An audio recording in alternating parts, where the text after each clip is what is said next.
Amok, a crime novel published 3 years after Janisevsky's death.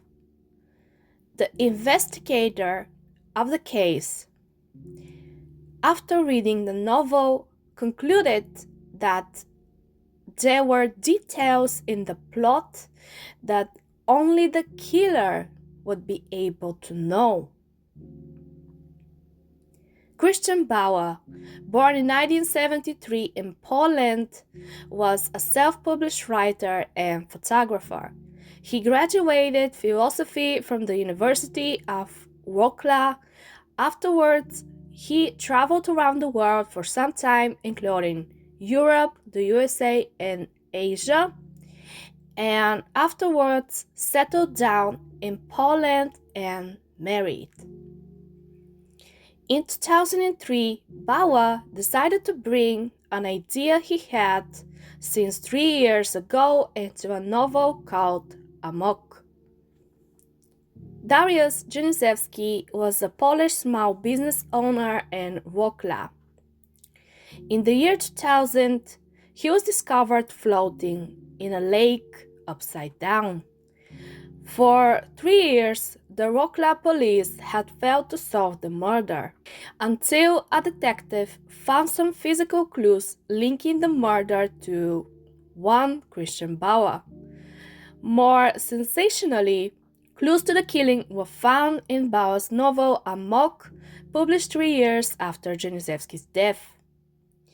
It was as if Bala had written a fictionalized version of the real-life killing into his crime novel, using information only the murderer could have known. The case drew widespread media coverage in Poland and resulted in increased sales of Amok, as readers looked for clues in the novel to real-life events to Janisevsky's death. Prosecutors believed that the motive for the killing was tied to jealousy, as Bala had hired a private investigator to spy on his wife, Stanisława, and found that she was on a date with Janisevsky. During the trial, the prosecutor presented 14 pieces of circumstantial evidence pointing to Bala as the perpetrator of the killing.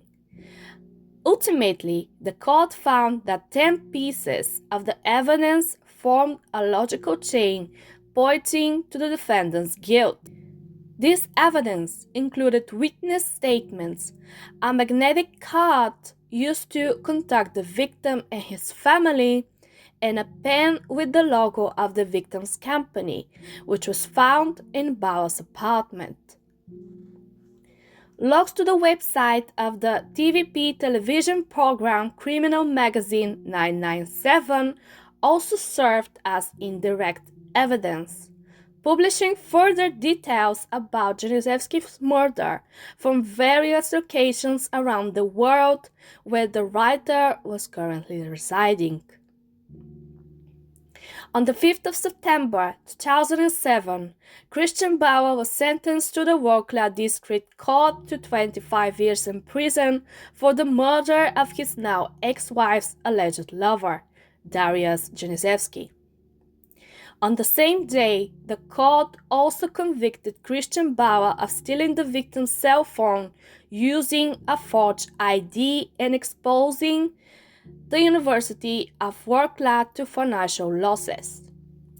On the 18th of December 2008, the District Court in Wrocław again found Krystian Bala guilty of the murder of Dariusz Janisewski and theft of his phone, and sentenced him to a total of 25 years imprisonment. On the 13th of May 2009, the Court of Appeal in Wrocław upheld the 25-year prison sentence. And on the 12th of May 2010, the Supreme Court dismissed the cassation appeal against this final judgment, and this decision is not subjected to any appeals. Krystian Bala, while in prison, worked on a second novel titled The lyric. Police later reported that evidence on his computer showed plans for a second killing, and that the new novel would tie in to the previous one. Krystian Bala is still in prison.